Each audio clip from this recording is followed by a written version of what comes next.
However you are and whenever you are, welcome, good souls of the planet and beyond to Paranormal Now. I'm Alan B. Smith. Join us as we traverse the cosmic highway of paranormal portals and tantalizing turnoffs. Joining me tonight is the one and only Michael Cremo, and we will be talking about forbidden archaeology. And even with all the advancements in science and paleontology and in archaeology, the battle still continues as to what is being hidden, metaphorically, so to speak, because so much of what Michael has discovered is right out there in the open.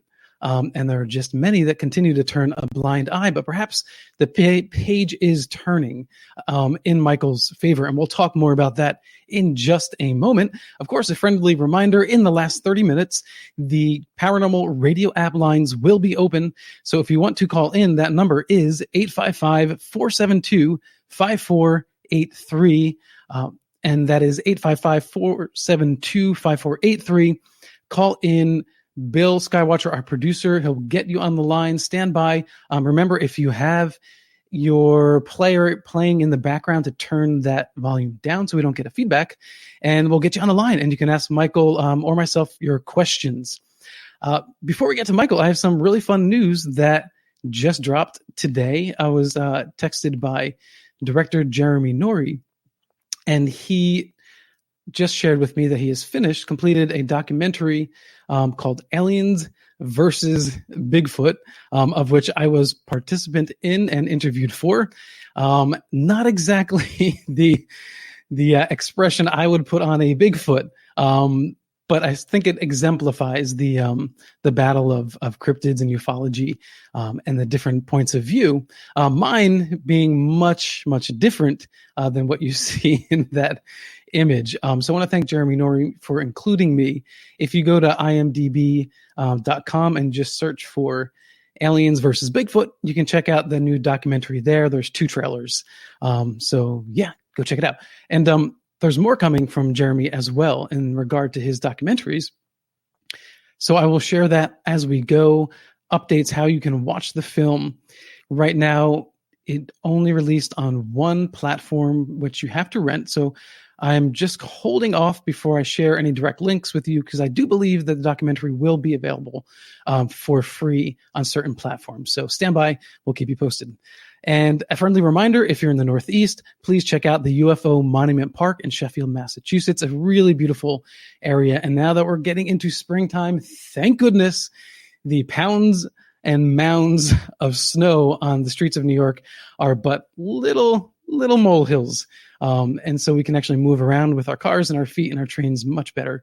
And spring is on its way. So if we can just keep this mild bridge of warm weather for another 2 weeks, we're almost there. And, it's funny, around this time every year, I would say probably the end of February, I start to get a little bit of the winter blues. And I've been feeling it lately. So this warm weather here in the Northeast, oh my gosh, I'm just so thankful for. And a friendly reminder, in the last half an hour, those paranormal radio apps will be open for the hotline, and that is 85-KGRA-LIVE. Michael A. Cremo is Research Associate in History of Archaeology. He is a member of the World Archaeological Congress since 1993.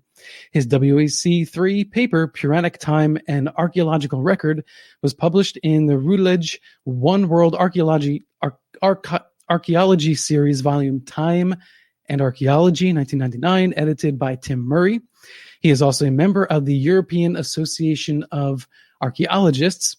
In 2004, Cremo's paper, The Later Discoveries of Boucher des Perth at Moulin-Quignon and Their Impact at the Moulin-Quignon Jaw Controversy, presented at the 20th International Congress for History of Science, Liège, Belgium, was published in a conference proceedings volume of this Congress by the scientific publisher Braypoles.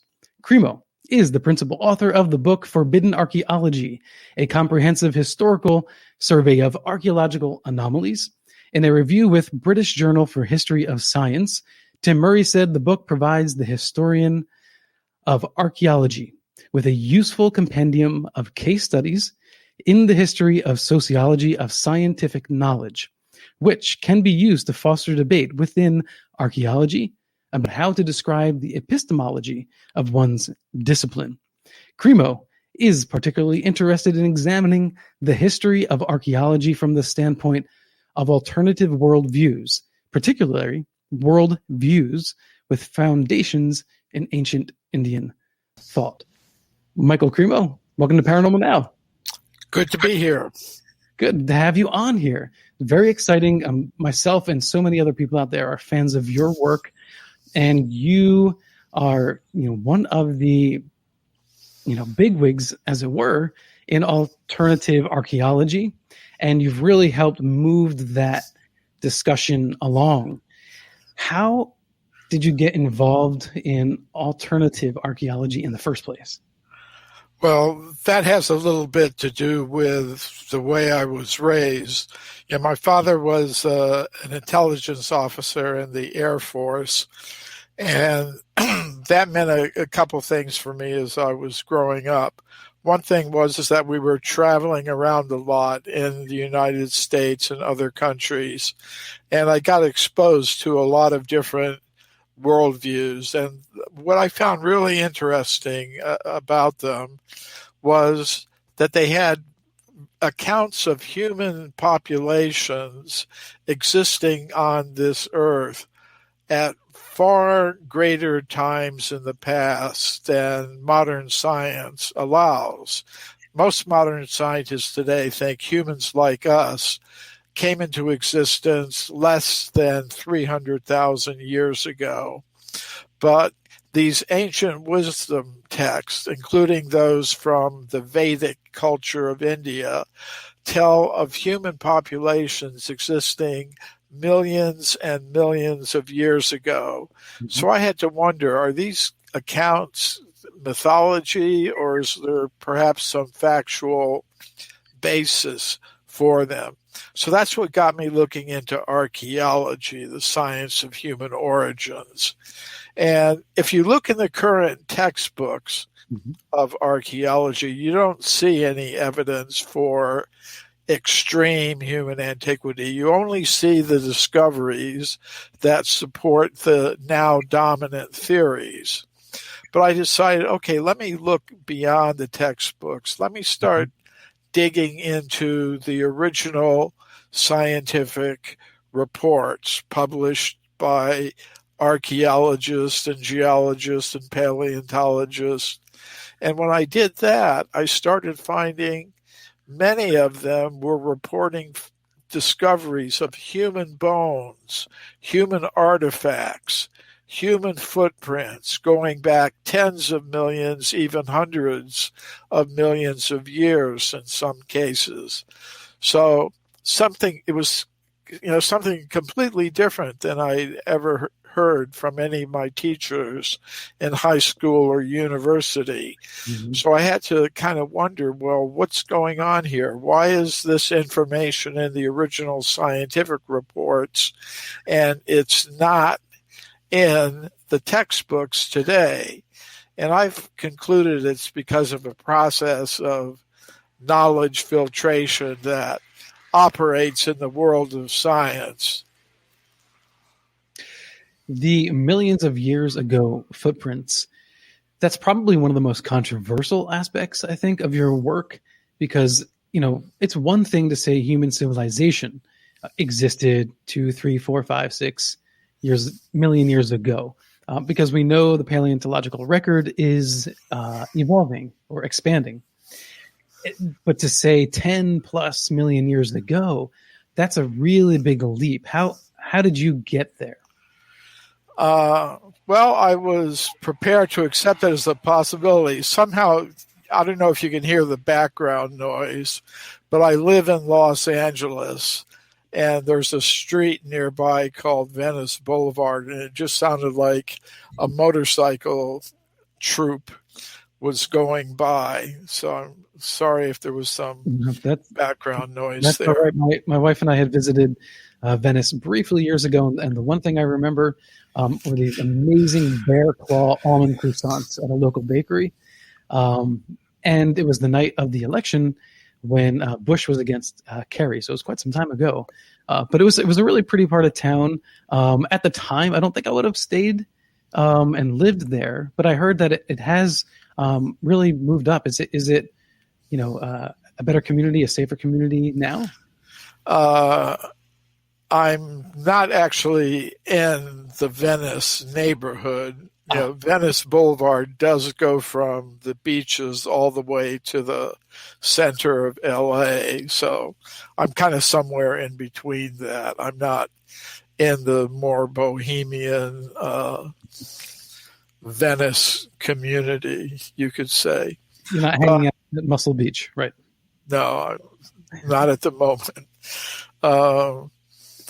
But where were we? You were asking about why I was open to the possibility that human civilizations and human beings may have existed in the very distant past. And that has to do with my studies in the sacred teachings of different traditions, especially the Vedic tradition of India, where you have a category of literature called the Puranas. And Purana means ancient, so it's a word, it means histories, basically. And in these histories, there are elaborate descriptions of human civilizations and human populations that existed in the past. And, they had an advanced kind of technology. They had spacecraft called Vimanas, which, when you read the descriptions of them, are very much like the things reported by modern UFO researchers. So, but whatever the level of culture of a civilization is, the first thing is you have to have human beings or human-like beings to be part of that civilization. So that's what I've kind of focused on in my work, showing that there is evidence that humans like us have existed for far longer than the 300,000 years that most scientists today accept. As far as civilization goes, they would say, well, that first started maybe 5,000 years ago, 5,000 or 6,000 years ago. But I think both of these things, human populations and advanced civilizations, have existed for a long, long time. But there have been periodic devastations that take place that kind of wipe things out, and everything has to be rebooted. Right. Like the Noah's flood. That's an example of a devastation, but there have been others as well. Sure. Now, have you been convinced at all that there is any probability that rather than high civilization for humans, that in fact these are ancient aliens? Well, I appeared a few times on a show that appears on the History Channel, Ancient Aliens. I have an expanded conception of what it means to be an alien or an extraterrestrial, an ET. This depends on understanding what a human being really is. Some will say, well, we're just machines made of molecules, but I think there's more to it than that. I think there is a conscious self that is different than the body. It is not made of molecules. It's made of its own element, consciousness, which I see as not being a byproduct of chemical activity in the brain, but an independent substance. And that conscious self is not from the world of matter where we find ourselves now. So it's from some higher level of reality. And that means a human body or any other type of body is a vehicle for a conscious self, which comes from some higher level of reality, which means, in that sense, we're all extraterrestrials. None of us are from here. But in terms of biological, so we have human beings here on this planet. Do you think that human beings were the ones that built this high tech? Did they get help? Or was it someone else? Or are you on the fence about it? I think extraterrestrial beings were involved. Yes, that now people will have, in different wisdom traditions, they'll have different kinds of names for these extraterrestrial beings.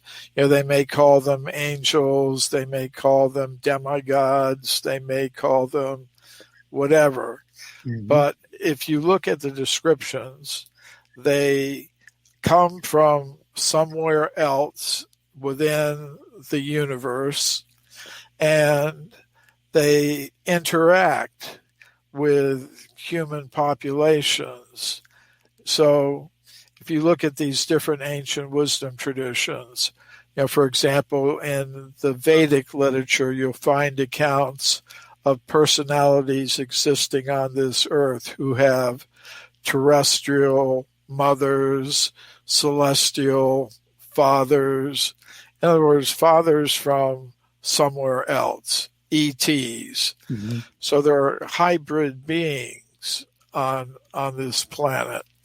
Of course, from the modern UFO abduction accounts, you get a similar kind of information. Mm-hmm. So one thing I'm very interested in is the parallels between the modern alien UFO extraterrestrial research and the information that is contained in ancient wisdom traditions. And I find there are a lot of such parallels, which is interesting because it suggests that this phenomenon has been going on for a long, long, long time. Is this almost a ontological or spiritual search for you? For me, yes. It's I consider it. I practice a kind of yoga and meditation, and I consider all of this research to be part of my yoga. It's one of the principles of the path of yoga that I follow is that you should take whatever talent or ability that you have, whether it's for writing or painting or whatever, and use it in such a way that it's beneficial for you and beneficial for others. So I think otherwise, why would I be talking about these things? I have to ask myself. Right. If I didn't think it were helpful for people to have this information, mm-hmm. why would I do it? Why would I spend time writing about it and speaking about it? I don't have any particular interest myself to profit by it in any way, but I just think it's information that's worth putting out there. And some people seem to agree. Well, yeah, I think a lot of people agree, and probably some privately agree. And I have a question here from the comment section from Rodrigo. How does extreme human antiquity affect the theory of evolution? Well, it contradicts the current theory, but it doesn't rule out another kind of evolution. When I first published the book, Forbidden Archaeology, one of the architects of the current dominant theory wrote to me and said, if the evidence that you speak about in this book is true, it would create huge problems for our theory of human evolution. Mm-hmm. And not just the human evolution, but evolution in general.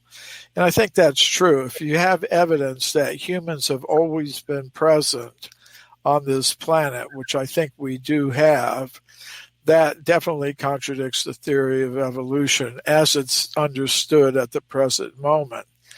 But there's another kind of evolution, and that depends on understanding that the conscious self, some people in religious terminology might call that a soul, but the basic idea is that the human body is a vehicle for a conscious self, as are other types of bodies, plant and animal bodies. So there may be an evolution of the conscious self through different kinds of bodies, say maybe starting out in an ape or monkey body, next going to an ape man body, like a Neanderthal or a Homo erectus or whatever, and then to an anatomically modern human body. So that's the kind of evolution that I accept, an evolution of consciousness, not of matter.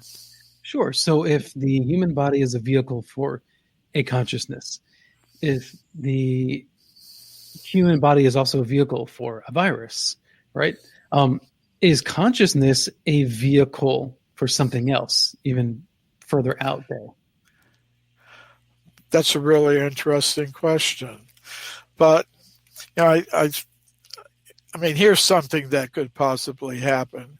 I think our experience tells us that conscious beings are individual and personal. If each member of the audience who's listening today is conscious, individual, and personal, each of us here, myself, you, Bill Skywatcher, we all experience ourselves as conscious, individual, and personal.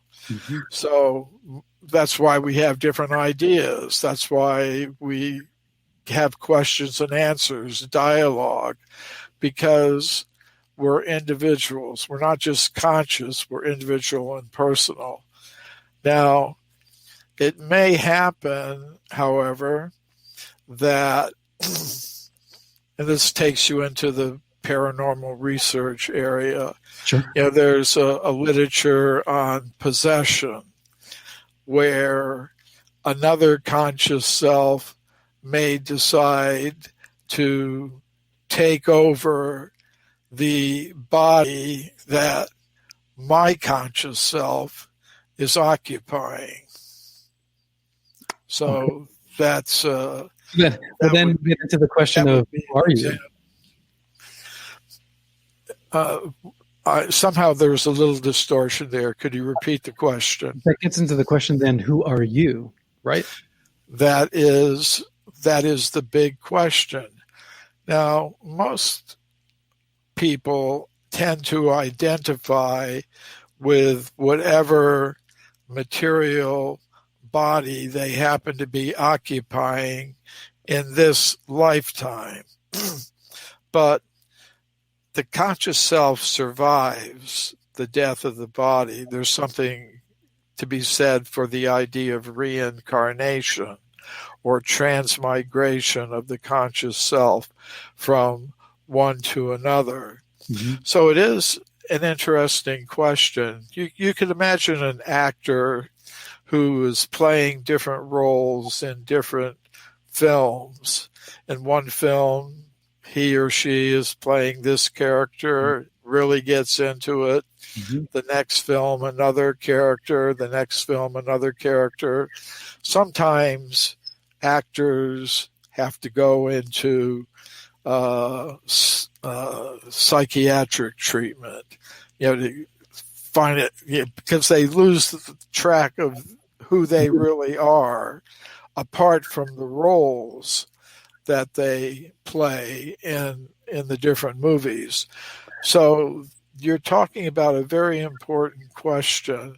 And I think it is the ultimate question. Well, Who Mike, am I really? let's hold it there with the ultimate question, and we'll continue this conversation on the other side of this break. Thank you all for joining us tonight. We were getting a little spiritual, but we will continue on with all things related to forbidden archaeology, and that's what we love about this stuff. It all overlaps. It intersects. And Michael Cremo is one of the best people out there to have this conversation with. Alan B. Smith for Paranormal Now. I will see you on the flip side.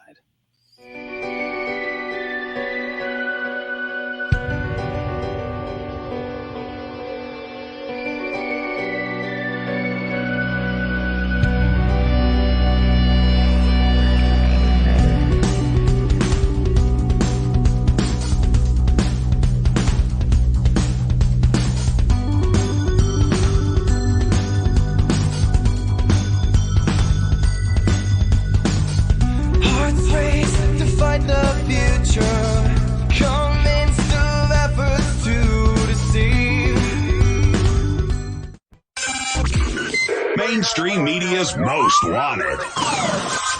KGRAradio.com.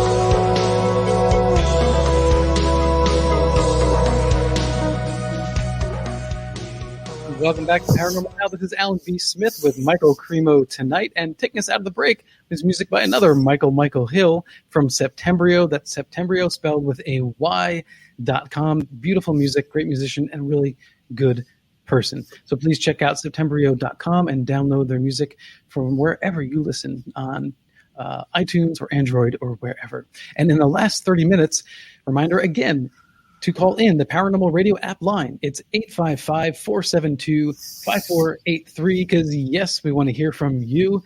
Your voice matters, and you always ask fantastic questions, and I really appreciate that. Thank you for the comments in Facebook and on YouTube, as well as your call-in questions. So, Michael, we kind of left it at one of the biggest questions of all time. And I have to ask you, doing the work that you do, does it or has it helped you get any closer to those bigger questions, or does it simply widen the sphere for you? Oh, it is helpful.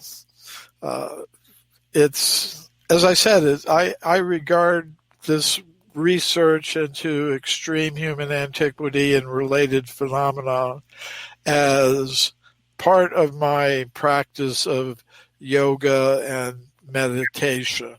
Mm-hmm. So it is part of the process of self-discovery, you could say. It's almost like I'm digging into my heart, looking for my identity. You could say an archaeology, forbidden archaeology of the heart. But that's kind of esoteric. Yeah. So what is the oldest evidence that you have found that puts us back well beyond the timeline as accepted by academia? Well, there are a few cases. When you go really, really far back in time, the evidence is pretty sparse, and maybe it's not as well documented as one would like. But there are some pretty suggestive things that have come up. One of them is the round metallic spheres that are found in a mine in South Africa. They are about 1 or 2 inches in diameter. The interesting feature is the parallel grooves that go around the center, the equator of these round objects. And these objects are found in mineral deposits over 2 billion years old. The oldest footprints that I've found were discovered in Antelope Springs, Utah, and they are actually not naked footprints, but rather shoe prints. And they're about 500 million years old. The oldest human skeletal remains I've found in my research into the history of archaeology come from Macoupin County in the state of Illinois. They're described in an archaeology, a journal called The Geologist that was published in the year 1862. Mm-hmm. It told of a human skeleton that was found 90 feet below the surface of the ground. And above the skeleton, according to the report published in this scientific journal, there was a thick layer of slate rock. I mean, one of the usual explanations scientists give for a discovery like this is, well, it came from some higher level down through some fissure or crack or something. But the fact that above the skeleton was a solid layer of slate rock, several feet thick, kind of rules out that possibility. So essentially you would have to have like a complete flip or some kind of 180 degree change of direction. I mean, how far do they reach in trying to explain that away?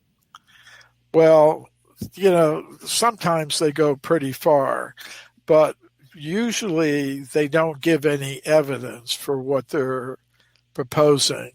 I remember once I was in Copenhagen, Denmark. I was giving a lecture there, and a scientist, an archaeologist from local university came.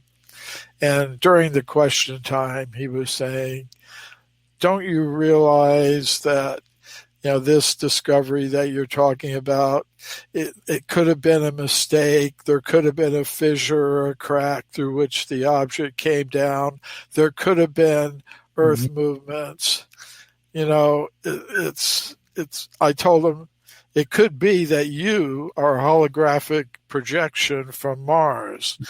If you want to talk about anything that's possible, that's the kind of typical response to the kinds of evidence that I present in my talks, to present a list of possibilities, how it could possibly be wrong. A scientific way to proceed is to show in that exact place, well, there is such a fissure, through which the object could have come down, that there are objects like that on some more recent level. Mm-hmm. So I don't know. I just don't accept that as a valid criticism. Sort of like, telling a child, you better not open that closet door and say you're hiding the Christmas presents there or something. Better not open up that closet door because there's a monster in there who's going to grab you. So... well, I think we have the title for your next book, Well, It Could Have Been. That's a good one. So what could it be for you, right? So, I mean, it kind of goes both ways. Do you find yourself in a situation where, you think it could have been, but you can't quite find the evidence to support it? I try to use evidence that is documented in scientific publications that deals, and then I look at all of the different kinds of reports. Some may express some doubt or whatever. And I give all sides of the story. If anybody goes through my book, Forbidden Archaeology, you'll see how I organize things.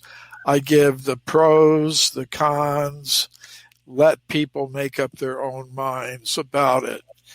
I'm not pushing it on them. I say my personal opinion is there's evidence for extreme human antiquity, but I leave it up to each reader to make up their own mind whether they find the evidence persuasive or not.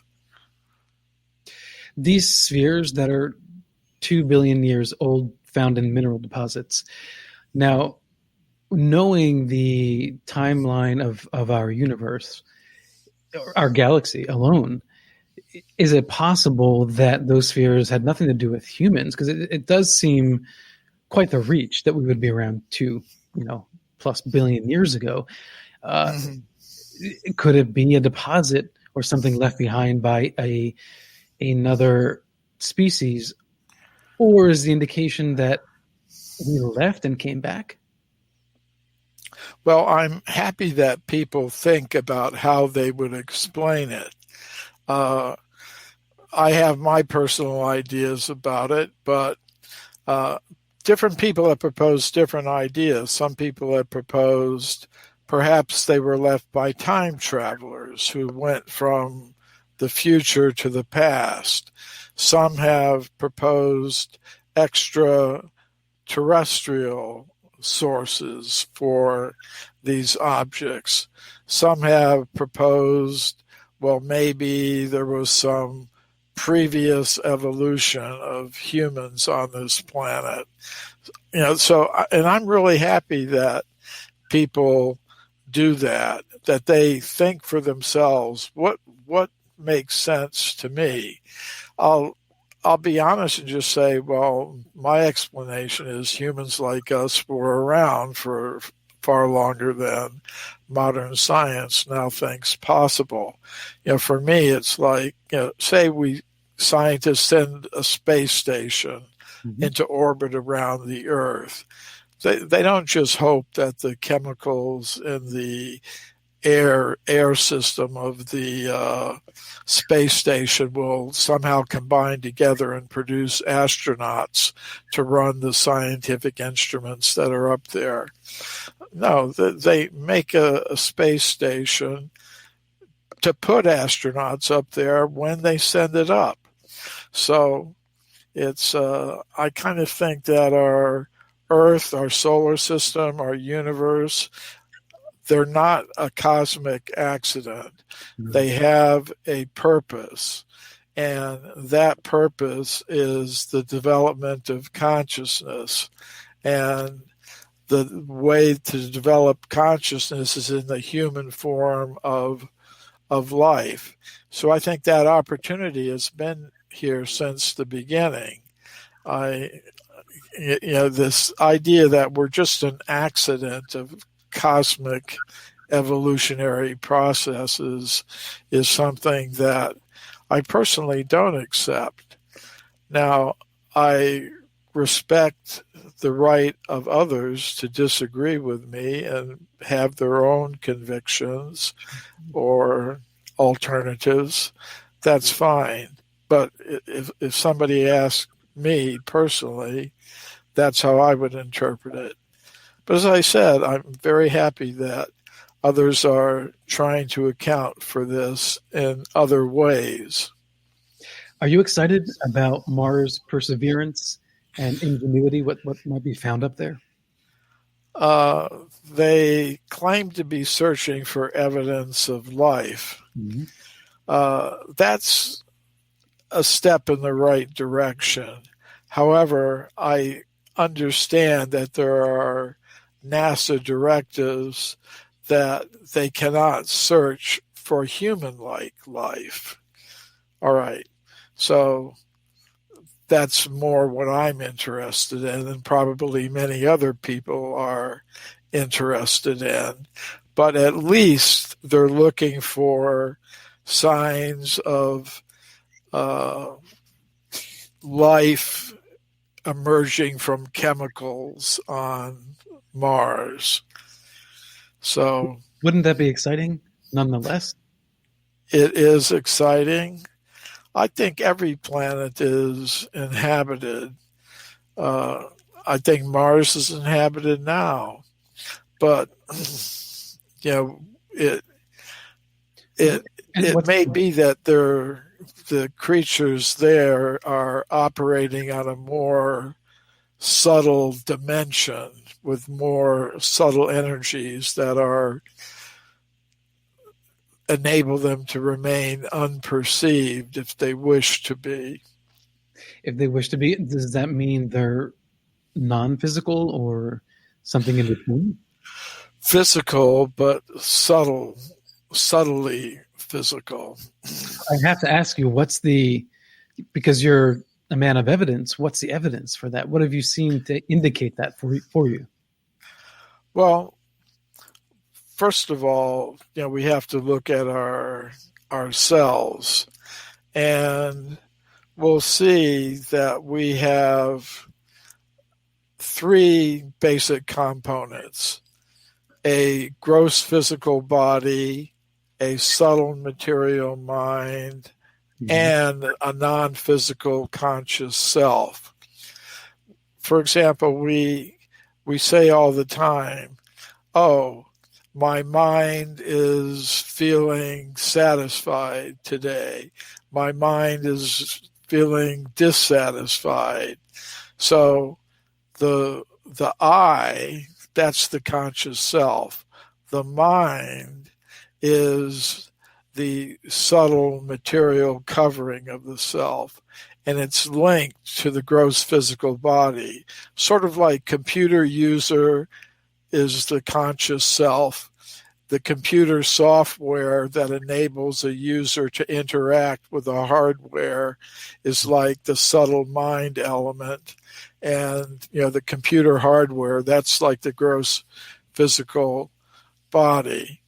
So if you get into paranormal research, you'll find that people are able to leave their gross physical bodies behind and travel to other places and observe things through their subtle material mental body. And this may happen in dreams, or it may happen for some people even in the waking state.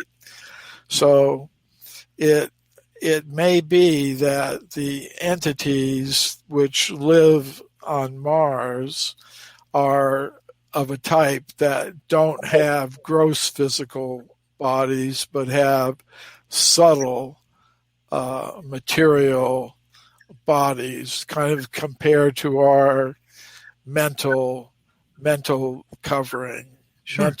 mental body. Yeah, I understand the explanation and hypothesis.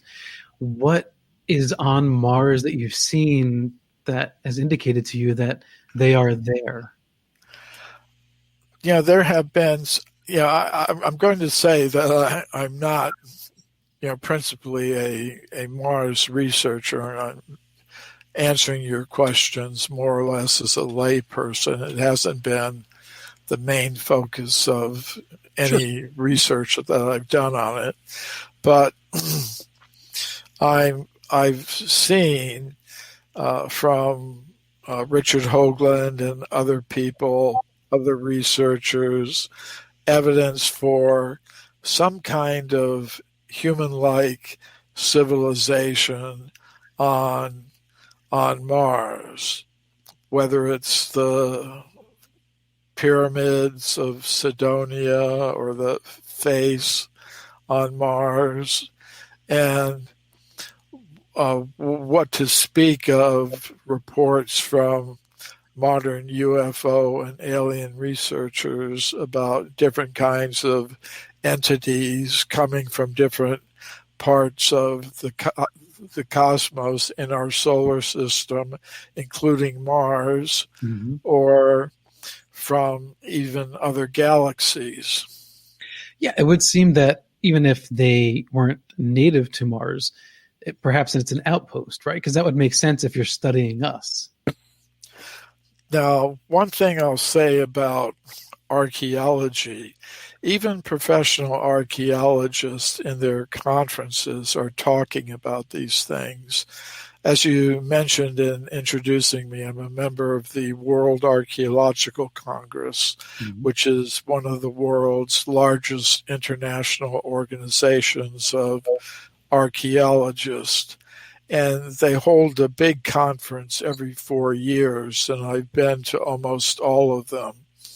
And in one of them that took place, I think it was a few years ago, not too long ago, but maybe in 2008, I think it was, they had a whole section on extraterrestrial archaeology because they are wondering, what to do with the stuff, that we and other countries have sent to the moon, Mars, and other planets. If you go up there and you find these remains, who do they belong to? What country do they belong to? What museum will get them, or whatever? So there are actually international treaties about these things.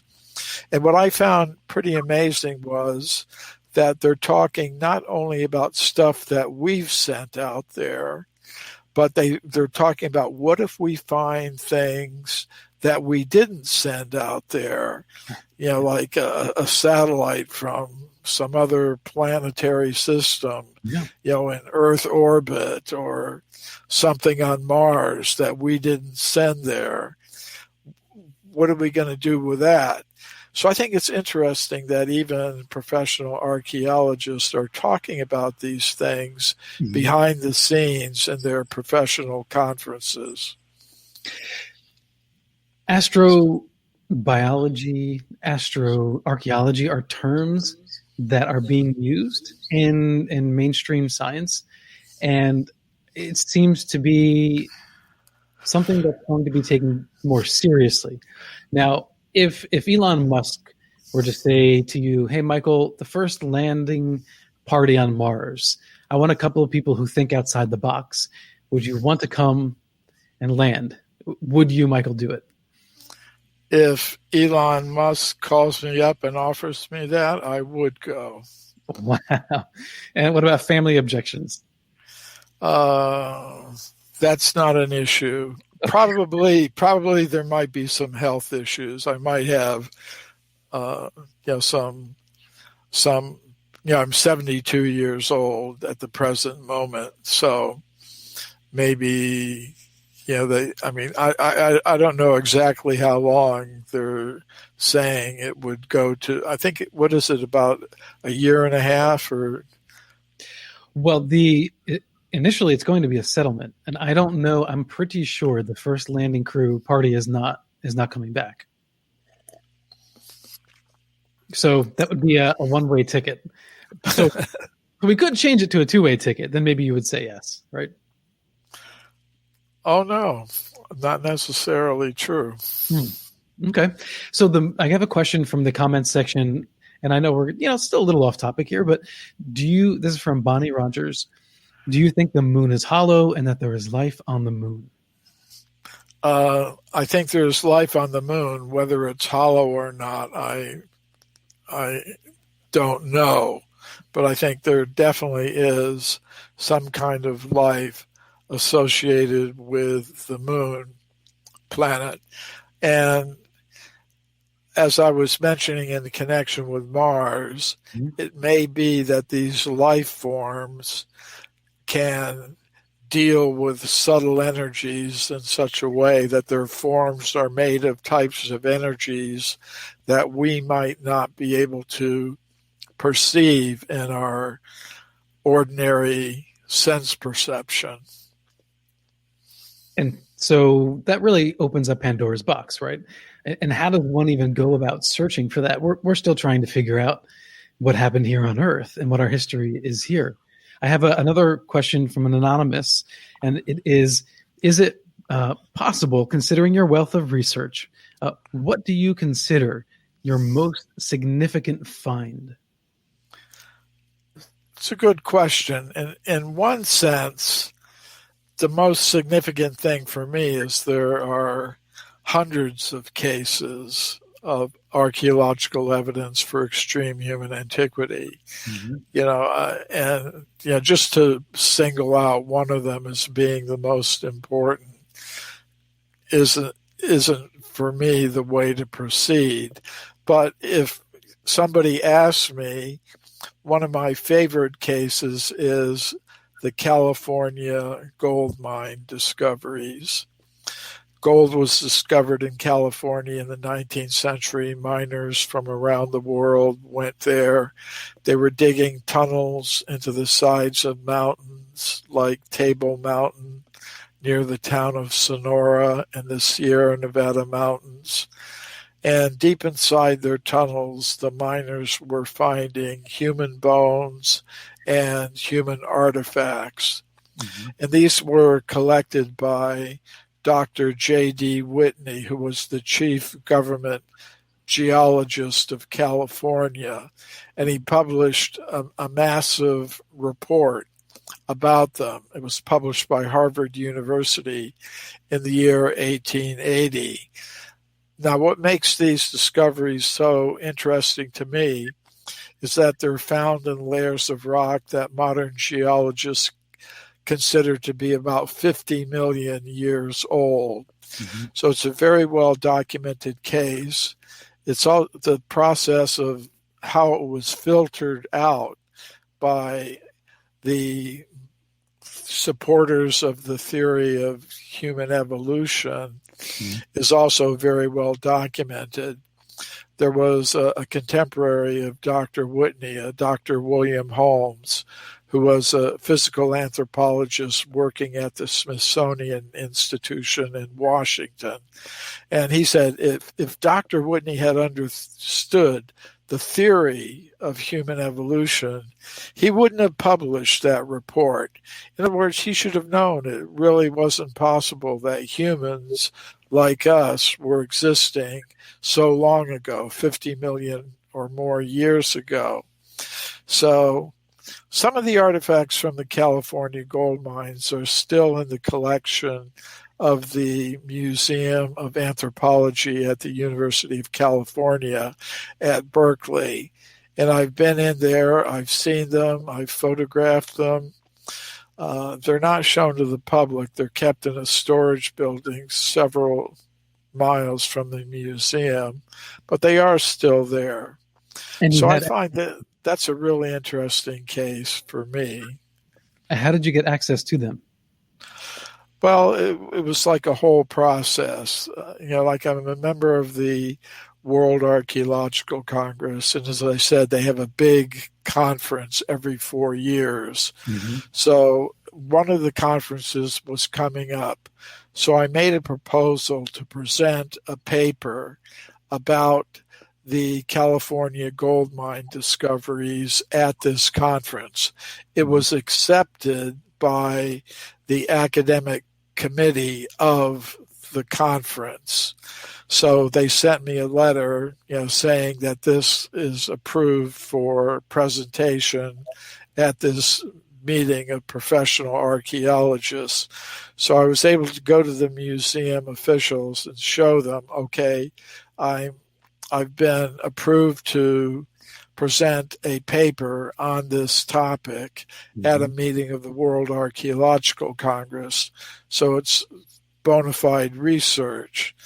And okay, then they said, okay, yes, you can come, but you have to, they gave me a date, a week or two later. You have to come to the museum, go to the catalogs, and pick out exactly what objects you want to see and make a formal research request. So I did that. I live in Los Angeles. Berkeley is a little north of here. So on the appointed day, I flew up to San Francisco, went over to Berkeley, went to the museum, went in, looked through their catalog. They had a card catalog. And, I went through and I want to see specimen 9876A from collection this or that. You have to do your homework beforehand. And little by little, you got that. And Michael, hold it right here because we're at the second break, but we'll come back on the other side. And I do have a question for Michael, and that is, what are humans? The further we go back, that tree seems to get pretty thick. And I wonder if some of these artifacts that we look at in the past are made by something other than what we would consider human. So I'll ask Michael on the other side, and I'll try to get to your comments in the comment section. But as a friendly reminder, in the last half hour, we'll open up the Paranormal Radio app lines for you to call in and ask your questions. So we look forward to that. Alan B. Smith, I'll see you on the Inverted Upside Down.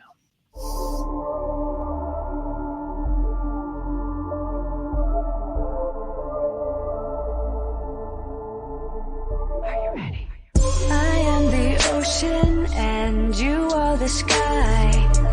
I need to swim free and you need to fly. I live for daylight, you live for the night. You love to wander and I want to be right, but the sweetness in me needs love, better in you. Mainstream media's most wanted. KGRAradio.com. I'm a mess, but a hot mess. Dreaming with my eyes open. I'm a mess, but a hot mess. I'm not scared of being broken. I've been going and I don't wanna be found. Go and I don't wanna be found. I live for the night.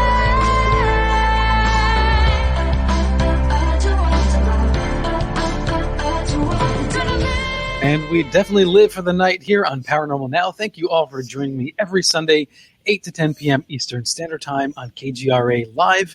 You can go to the KGRADB.com website for all show updates on this wonderful network of ours. And I'm grateful to say that Carol Carl from Behind the Obsidian Curtain on KGRA has invited me to be on a guest. And I will be there Friday night, 7 p.m. Eastern Standard Time. And we'll be talking about the documentary Aliens and Aliens versus Bigfoot that I was involved with. It was a really, really fun documentary to be involved with. And I love expanding beyond what we think the conversation is supposed to be about. In a sense, it's kind of alternative to the alternative. And taking us out of the break was music by Lizette Xavier. If you want to find out more about Lizette's music, go to lizetteXavier.com. All right, we're back with Michael Cremo. Michael, it's great hanging out with you tonight. Thank you so much for joining us.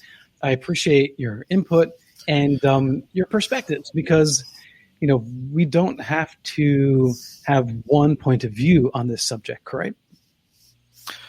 Hopefully that's the case. All right. And I do want to know, because when you talk about human presence, artifacts found millions or tens and hundreds of thousands of years ago, are we talking about the same human like us?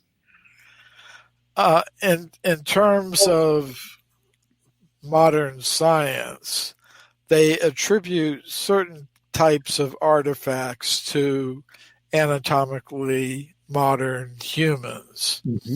Yeah, for example, there was a recent case where archaeologists looking at stone tools and bone tools found at Olduvai Gorge, they found a bone harpoon point with a barbed point. And they consider bone tools or weapons to be something that only humans of our type do. Stone tools, very simple and crude ones, they think could be done by some other type of hominin, maybe Homo erectus or Homo habilis or Neanderthals or Denisovans or whatever. Yeah. So, but bone tools, they've traditionally assigned only to humans like us. So they found this barbed bone spear point or harpoon point. Mm-hmm. The idea being that if you had a spear with this point on it, you hit a fish in the water, then you can pull the fish out because the barbs on the point will keep it on. Sure. And it's about, they found this thing, and they think it's about 800,000 years old, which is before the time of anatomically modern humans. Right. So, they're kind of presented with a dilemma.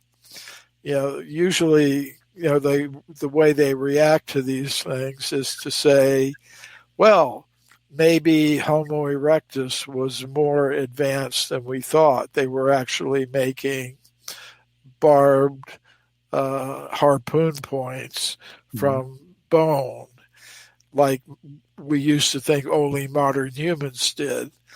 Another way to look at it, which is the way I would propose looking at it, is, well, maybe humans have been around for longer than we think possible. Mm-hmm.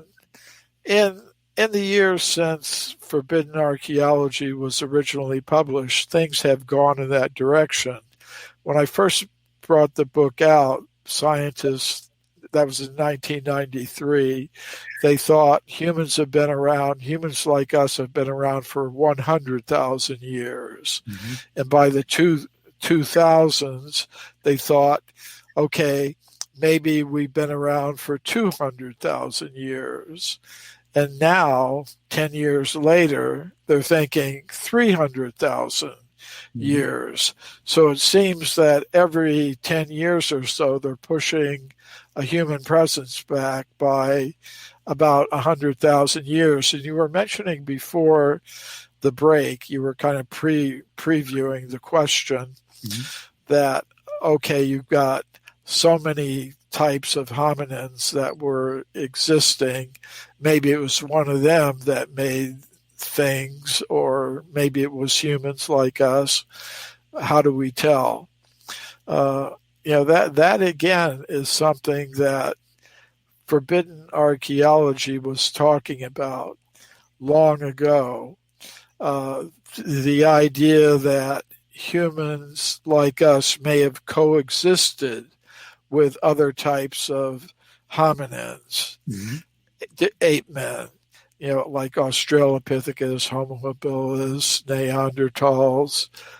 And at that time, most scientists were thinking in a more strictly linear way, that first came the primitive apes and monkeys, and then came Australopithecus, which was very ape-like, but was bipedal, could stand on two legs like a human being, but otherwise was very ape-like.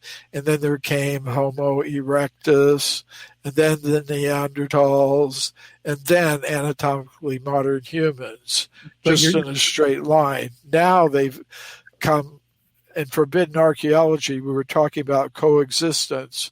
Now they've come to that position, which you kind of outlined in your question, that it's very complicated. There were a lot of different entities coexisting at the same time.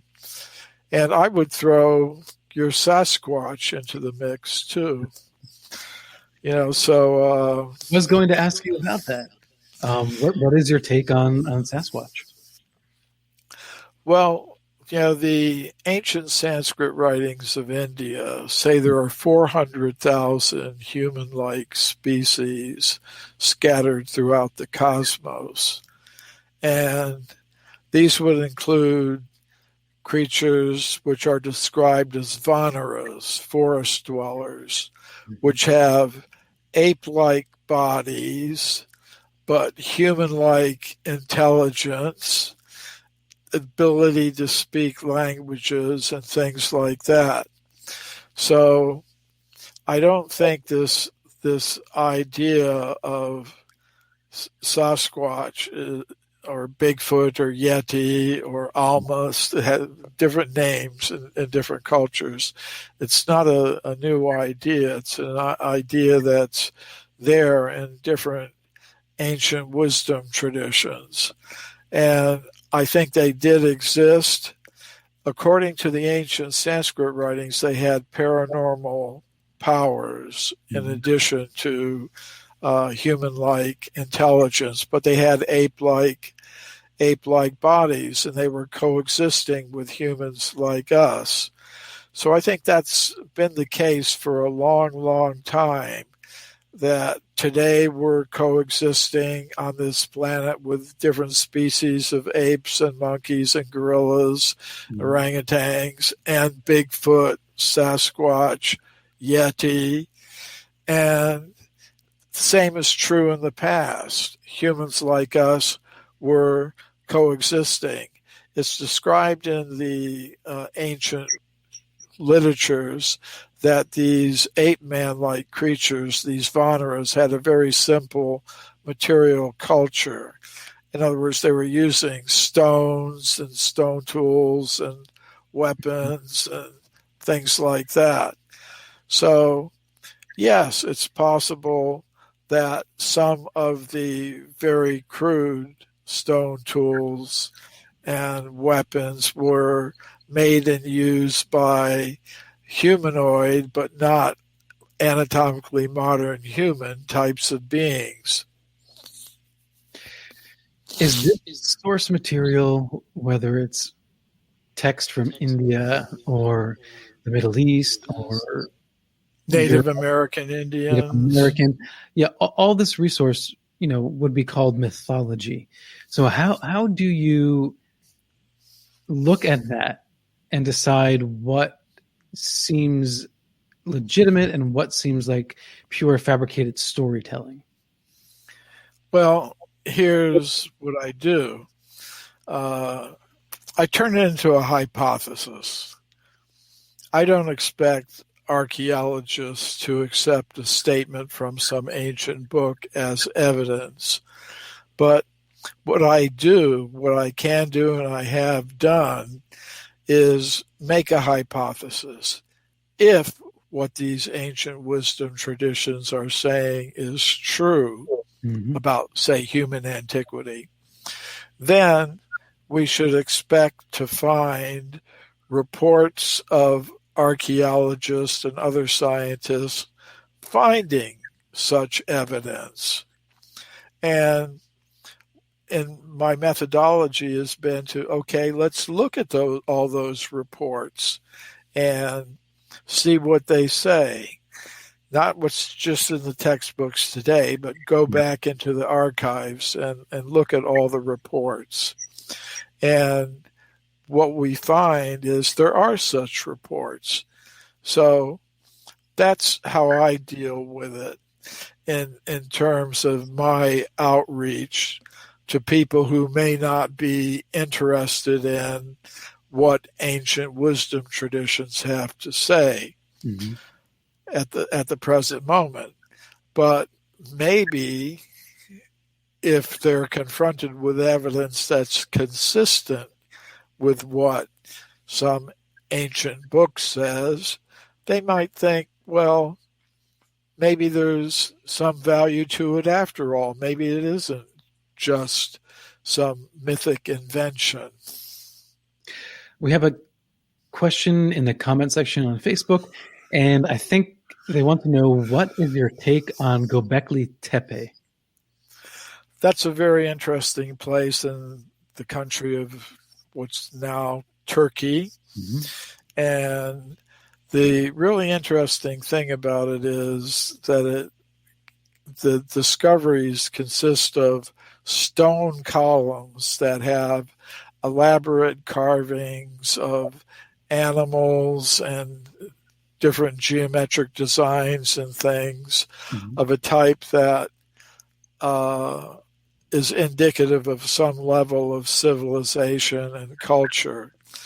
The interesting thing is that it's about 13,000 years old as far as I've seen so far in terms of the scientific dating of it.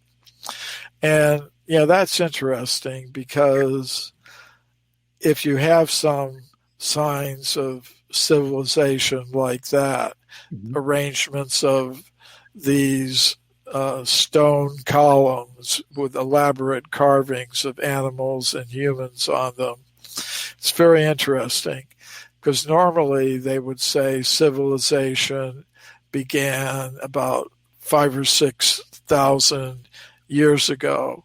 So it's changing, isn't it?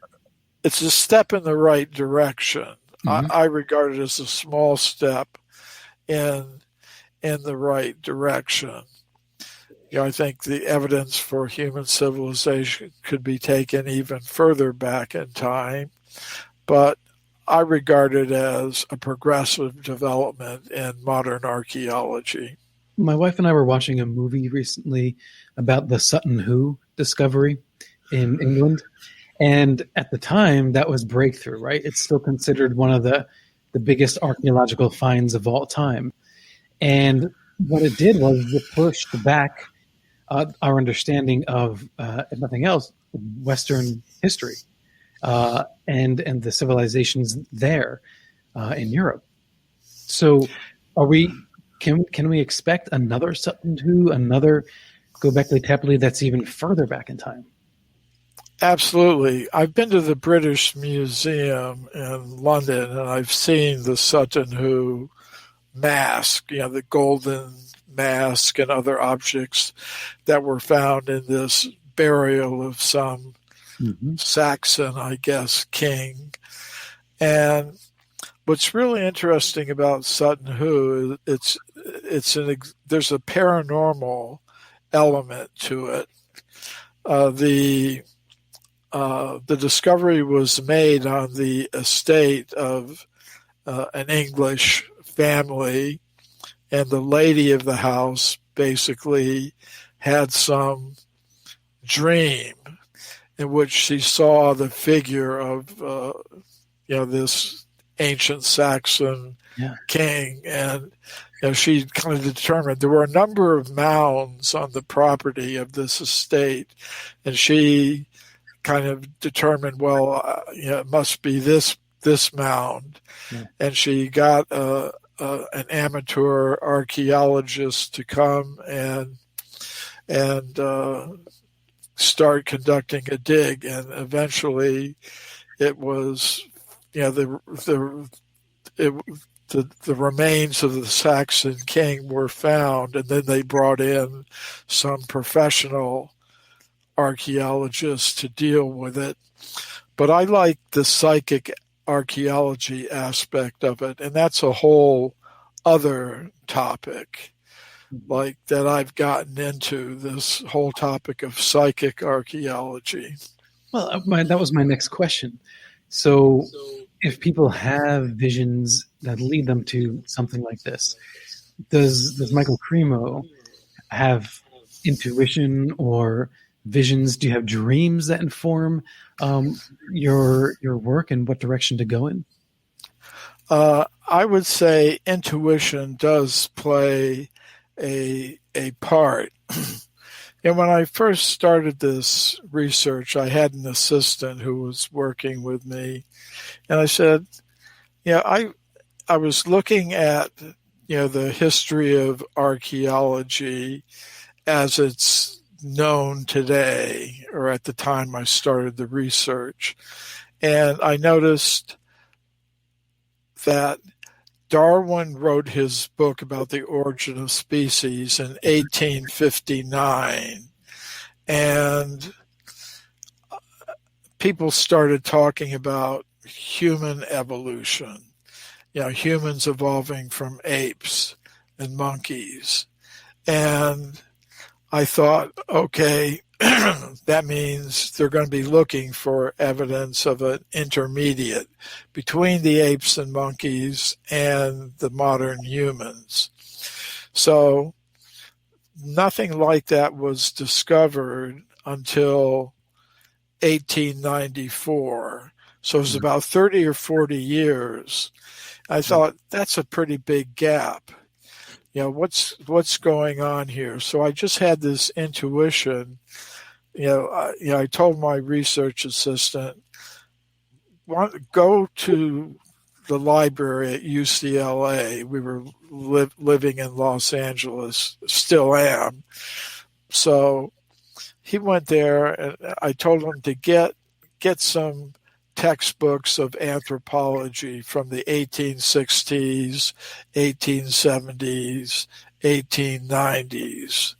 So he did that, and I studied them, and I found that actually scientists were making numerous discoveries, but they were finding not the missing link, not the intermediate form between humans and apes. They were finding evidence that anatomically modern humans existed millions of years ago. And these things were printed in professional scientific journals of the time. And that was because they hadn't really fixed the timeline of human evolution.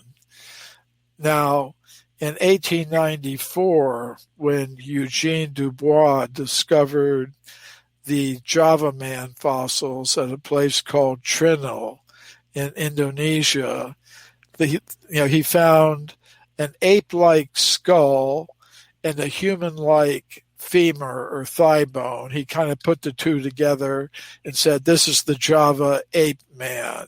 Mm-hmm. Ape-like forehead, skull, and human-like body below the neck.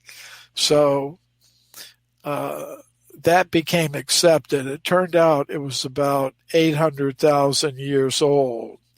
So then they had to decide, the scientific community had to decide, well, what are we going to do with this other evidence that accumulated in the 1860s, 1870s, 1880s, 1890s, like the California gold mine discoveries that were made in 1880. What are we going to do with that stuff? Now that we have our timeline fixed, we've got the intermediate, the missing link at 800,000 years. That means you can't have any anatomically modern humans existing before that. So that's when the process of knowledge filtration really kicked in. They started just casting these earlier discoveries into oblivion, from which they've never emerged, except in books like Forbidden Archaeology. Mm-hmm. And then after that time, this is around the turn of the century, 1900 or so, okay, whenever scientists would find something that looked like it was made by anatomically humans or was part of an anatomically modern human, they would interpret it in such a way that it fit their current theories. Like I was giving that example of that barbed spear point, mm-hmm, which normally they would attribute to anatomically modern humans, but it's 800,000 years old. According to them, humans like us did not exist at that time, so they interpret it as belonging to Homo erectus or something. Another, if you allow, I tend to run on and on. You can interrupt me. Another recent case was in 2016. Archaeologists at Olduvai Gorge in Tanzania, in East Africa, discovered a finger bone in an excavation they were conducting. And it was found in layers of rock about 1,800,000 years old. And they compared this finger bone. They did elaborate measurements, Mm-hmm. and they compared it to the measurements of the same finger bone from different species of apes and monkeys, chimpanzees, gorillas, orangutans. And they also compared it with the same finger bone in different species of hominids, Australopithecus, Homo habilis, Homo erectus, and they compared it with anatomically the same finger bone in anatomically modern humans. They found it was different from the apes and monkeys, different from all the hominins, the ape men, but it fit exactly in the modern human group. And here's what they said in their publication. It was published in Nature Communications, which is a very prominent scientific journal. They said, this finger bones, the OH86 is the designation, the OH86 finger bone is of the modern human type, like modern Homo sapiens, but we cannot call it Homo sapiens because of its geological age of 1,800,000 years. So to me, that's a perfect example of how the knowledge filtration process operates. They've got this evidence staring them in the face. It's a bone. It's a human-like, totally modern human-like in form. But we can't consider that because of its age. I would say, why not? You've got, to me, I would take it, well, here's evidence for anatomically modern humans existing 1,800,000 years ago. So if this just happened once or twice, maybe you could overlook it. Sure. But, it happens a whole lot. It happens hundreds of times. All right. If you're listening tonight and you want to find out more about Michael Cremo, go to www.mcremo.com and you can get all his books there. Background. Michael, do you have any talks or seminars coming up? I have different interviews coming up.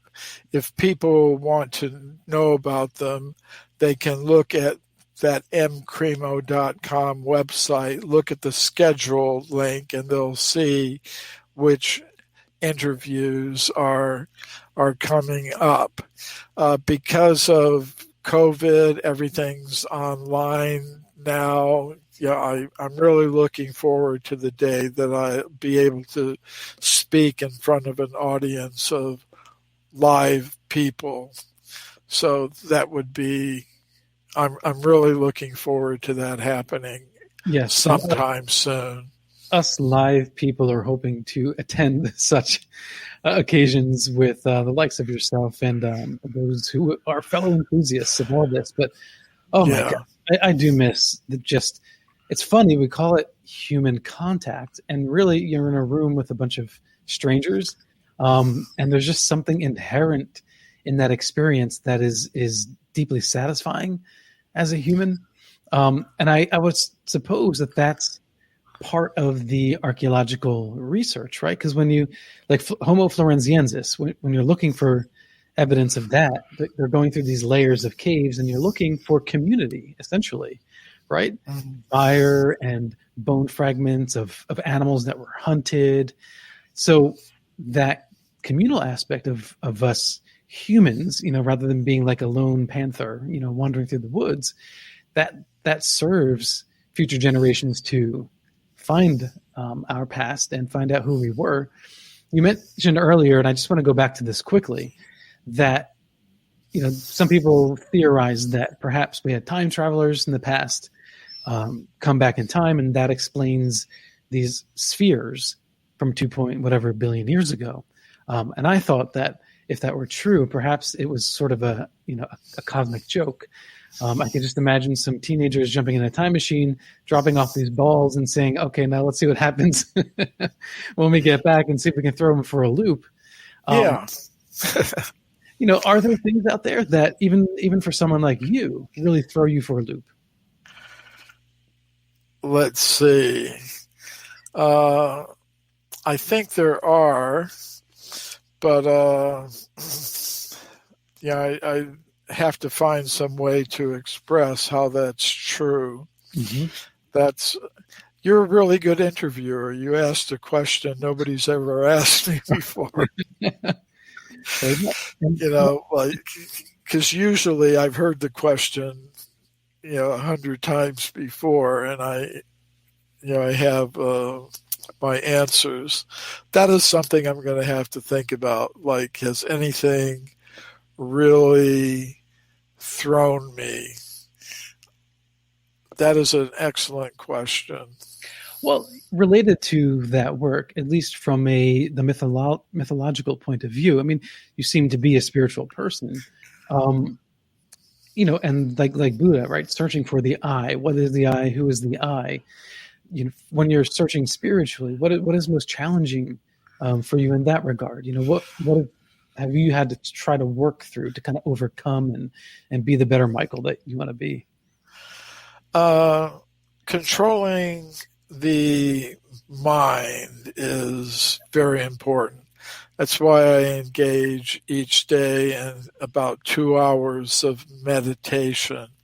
And if I'm able to, because the mind has a tendency to wander around to this topic and this activity and that activity, and just become absorbed in so many different topics that you begin to lose your sense of priorities, what's really important in life. So taking some time each day for my practice of meditation, I find very helpful. And it kind of goes back to what we were talking about earlier, that I kind of rely on intuition in a sense, that in order to do this research, to do this writing, I more or less have to get into a certain state of mind. You could call it a trance or whatever, a focused state of mind where I'm able to put the words together in a way that makes sense, not only to me, but to others. So that is, something that I'm always working on to improve my focus. Yeah. In your research, like all scientific studies, there is the community of input, right? And collaboration. Are there other researchers in your field that have been, markedly helpful towards you and your own hypotheses? Graham Hancock is one such person. Mm-hmm. Now, I wouldn't want to suggest that he endorses every single thing that I say. He's got his area of research and he works on it. I've got mine. I work on it. But he got in touch with me a few years ago, and we got into some discussions about my work. And I asked him if he would write a foreword for my, at that time, next book, The Hidden History of the Human Race. Mm-hmm. And he was kind enough to do that, to write a really positive endorsement of my work. So I really appreciated that. There were others in the media area that were kind to me in the very beginning. I think the first major radio show that I did was with Laura Lee who was working out of Washington in the early 1990s. And then Art Bell also, he was very helpful in getting things happening. And then there was a lady named Helen Hunt, who was head of a little organization called the Louisiana Mounds Society. In other words, Indian mounds.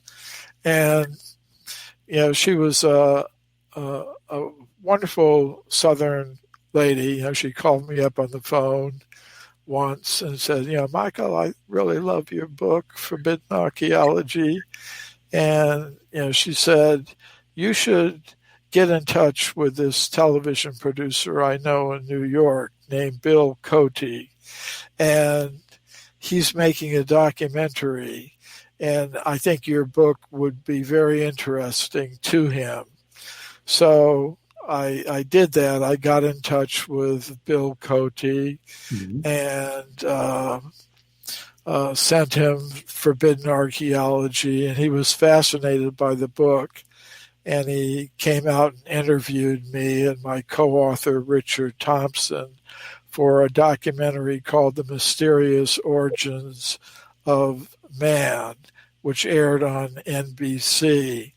And he'd also previously done The Mystery of the Sphinx with John Anthony West and other kinds of documentaries. So that was, these little networks that take place, to me, it's just amazing. There's something going on that I'm not completely in charge of, but I take the opportunities when a step is put in front of me. I try to take it. So that resulted in my first major media coverage. Well, and I think when that documentary was aired. So, yeah, I am grateful. I think there is a community aspect to this whole alternative archaeology area, and it involves the writers and the researchers. It involves the people who are putting these things out on the air through their platforms, whether it's their podcast or their radio show. Fantastic. Or their TV show. And then there is the people who are interested in these questions, who get excited about them, who are enthusiastic about them and want to see change, make change. There is, as you say, a community aspect to the whole project. Yeah, and the collective it'll serve you well. And I think for those listening, cable and network TV back in the day was a big deal. They hit much larger numbers than we think of in terms of cable now before the internet. So, Michael, I want to get our first caller in, and this is Ronald from Minnesota. Ronald, you are on the air. Hi, Alan. What a great show. What a great guest, and thank you for Michael being here. Thank you. And great topic. I had a question for you. All of a sudden, when you were talking about the meditation, 2 hours meditation, I believe that we're all connected from our physical selves here on planet Earth, and also from the future or the past or whatever you want to call it. I think we're all connected on a electrical communication line, if you will. And I think that we can all communicate using telepathy or using electrical connection of some sort without the phone, like what we're doing right here. But, I'm talking about we can send a message up and that can get to somewhere, and someone will actually get it, and then they'll get it and think, why did I think that? And then they might send it back. We might get confirmation at some point, and don't be surprised if that does happen. It could. And what I'm getting into is, when you meditate, who are you connecting to when you meditate? Well, Ronald, I'm connecting with what I call super soul, because I believe there's a source of all conscious beings. We have, as you say, we're networked with each other.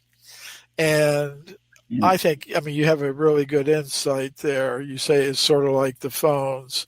So I think a lot of our modern technology is the way that our civilization today is trying to imitate abilities that people once had naturally, and they're doing it in such a way that it can be monetized and controlled and everything like that.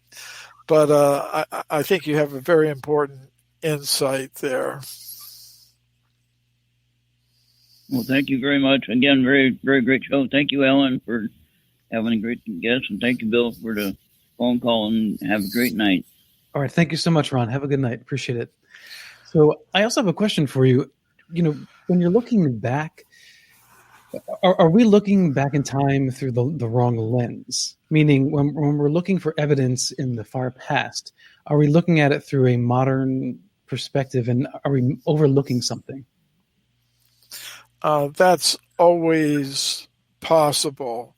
It's sort of well known by historians of science and philosophers of science that our own theoretical preconceptions, our own knowledge filters can influence how we interpret things from the past.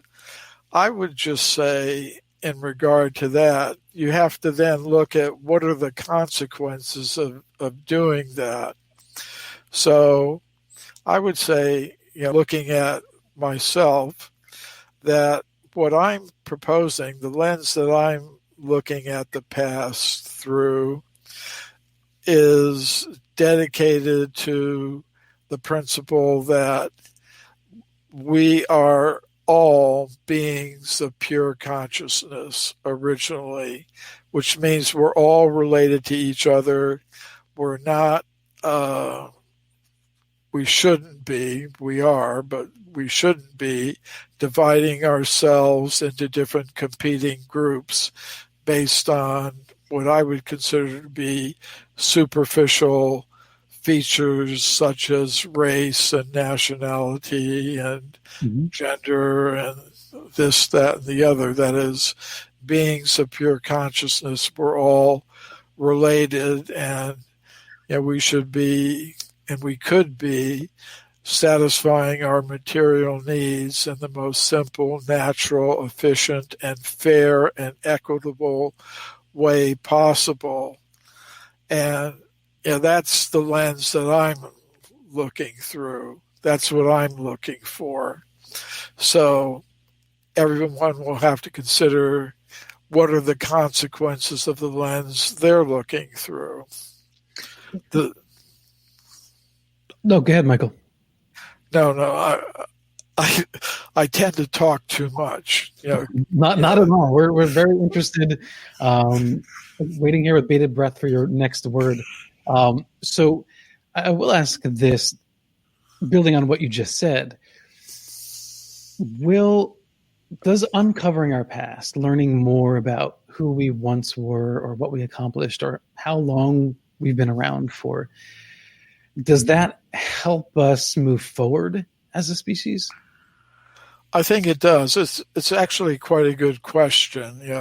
What does it really matter how long we've been around? And, aren't these just some questions to be argued about by some scholars in their ivory towers?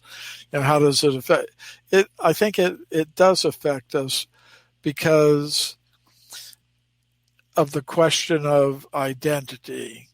On the basis of our identity, we set our goals, our values, our objectives in life. We all do it. It's sort of based, if I'm an American man, then I behave in a certain way. I have certain goals and objectives in life according to how I identify myself. So today's scientists have dictated to us an extremely materialistic concept of self. We're machines made of molecules. Basically, we're purely material beings, and that's it. We're evolved apes. Deal with it. So that type of identity leads to extremely materialistic goals where people are very, very self-interested. They organize themselves in competing groups. And I think this is a source of a lot of the conflict and violence that we see in the world on the level of individuals, classes, races, religions, nations, etc. Mm-hmm. And I think it's also the driving force behind our environmental crisis, overproduction and overconsumption of material things. So our sense of identity really does play into these things for all of us. It's not just a topic for a few philosophers and scientists to argue uselessly about. So if by learning about the past, we learn that there's evidence that shows the current theories of human origins are wrong, and those theories include ideas about what our identity really is. If we had another set of ideas based on our study of the evidence from the past that resulted in seeing ourselves not as machines made of molecules, but as beings of pure consciousness, then we would see we're all related. We would be less likely to divide ourselves into groups that hate each other and so on and so forth. I agree with you in that regard. I guess the one caveat I have is that you have to widen the net. So collectively as a species all across the planet, you have to be teaching that and passing that down to the point where, kind of like the virus, right? Where we have enough people who have an immunity to it that you can kind of snuff it out. Viruses pop up again and again, but you can keep moving forward as a species. And it seems to me our inclination for violence, it comes from a behavioral place. Someone can experience a trauma, be mistreated, and it can grow out from there. So it seems that it's a sociological solution, and I'm wondering, based on the evidence that you've seen, do you think that there's any hope for an evolutionary solution, that we can get to the point where we just don't even have to, sit there and try to convince everybody to get along all the time? Yes, I think that's possible. And I think it's also helpful to have examples and models, groups of people who have eco communities or groups of people who are very diverse but are still able to get along with each other and give real choices to people. So that's I think that actually is going on.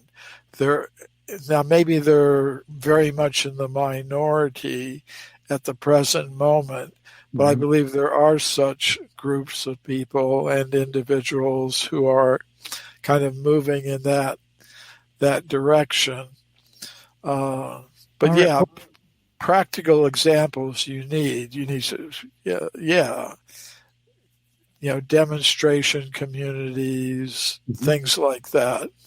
Yeah, absolutely. I agree. Okay, so we have Anna from Canada on the line. Welcome to Paranormal, Anna. How are you? Hi. Hey. This is a question for Mr. Cremo. Sure. Discussing hominids and things. Now, Sasquatch. Does he have any theories on why Sasquatch not only is here, but why he hides in the forest? I have my ideas. I think Sasquatch took off. He said enough of this. I think they were using him as a workhorse, and him and the wife split off into the forest where, of course, nobody's going to go find them, and that's where they've been living. What is his take on Sasquatch? Michael? I think the caller is right that Sasquatch doesn't like what's going on out here outside the deep forest, so we rarely see them here. I would say that the Sasquatch and other beings, there does appear to be a paranormal element connected with them, and as our host has been mentioning, there's also a connection with extraterrestrials. So yes, that's I go searching Sasquatch, and I've got pictures of an 18-inch print. And have you seen associated events between Sasquatch, UFOs, or anything like that, Anna? Funny you say that, because I went squatching with another squatcher, and before we went, we agreed that we would both take the same picture. Okay. We could compare. Mm-hmm. And I took a picture, and not only did we get Sasquatch, a family of 4 Sasquatch with little baby Prince, as well as mom and another, I'd say 7 or 8-year-old Sasquatch. But I took a picture and got a blue round orb where there was no sunlight coming in, so there was no reason. And he took a picture right after me. Mm-hmm. His blue orb was kind of square, and he had what appeared to be a Sasquatch head to the shoulders. So you took this at the same moment? Well, I took mine, and then he took his. Okay, that to me does speak to a mystery, and I think that there is other evidence like that. The ability for Bigfoot to kind of just slip in and out. You turn your head, and she or he is gone in an instant. And I think that sometimes this is beyond the abilities of Tolkien's hobbits that can walk genteelly through the woods. They seem to quite literally disappear, and I've always found that fascinating. Anna, thank you so much for calling in. I really appreciate it. All right. You have a good night. Okay, you too. So, Michael, have you seen evidence for Bigfoot that is convincing, or just keeping an open mind? I've seen evidence that, to me, is convincing. I actually, in Forbidden Archaeology, I have a whole chapter on evidence for living ape men. That's my way of addressing the Sasquatch Bigfoot topic.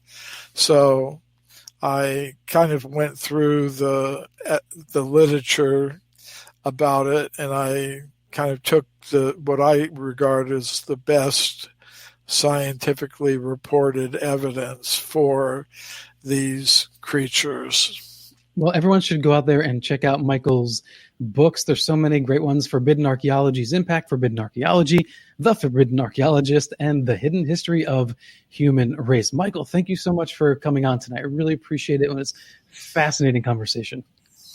Yeah, I'll just mention that to any of the listeners that there's another book that I've put out. It's called My Science, My Religion. It's a collection of 24 papers that I've presented at international scientific conferences about all of these topics we've been discussing. And some people are very amazed that I'm able to do that. But if anyone purchases a copy of that book from my website, they'll also have the opportunity to get a free copy of Bhagavad Gita if they want it. That's one of the ancient Sanskrit classics that have inspired a lot of my work. All right. So to find out about Michael's work, go to mcremo.com. Michael, thank you so much. And everybody listening tonight, thank you for tuning into Paranormal Now every Sunday, 8 to 10 p.m. Eastern Standard Time on kgradb.com, your official contact for the best in alternative talk radio. Stay tuned for Tracy Austin and her guest, Craig Babaso, and special thanks to KGRA Head of Operations, Eric Brager, and our producer, the amazing Bill Skywatcher. Until next time, everyone, live in the mystery.